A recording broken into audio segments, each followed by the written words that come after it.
Our military is spiritually weak and therefore has to rely on the methods of the spiritually weak. Here's an excerpt from Haylujan proving this. Haylujan says, "Become incredulous and indignant.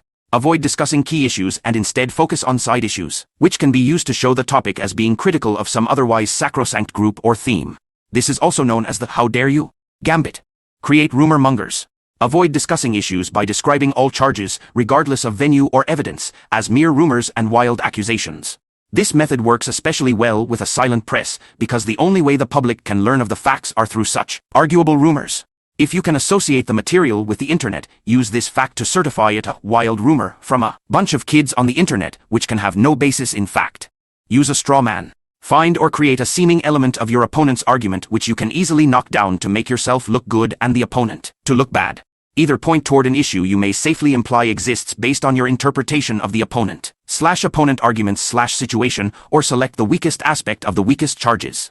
Amplify their significance and destroy them in a way which appears to debunk all the charges, real and fabricated alike, while actually avoiding discussion of the real issues.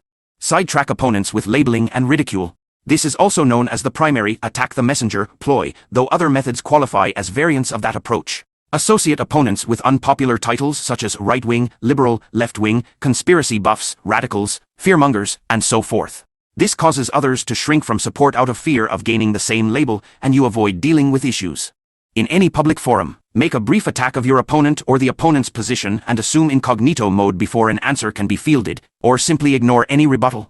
This works extremely well in internet and letters to the editor environments where a steady stream of new identities can be called upon without having to explain criticism or reasoning. Simply make an accusation or other attack, never discussing issues, and never answering any subsequent response, for which would risk dignifying the opponent's viewpoint.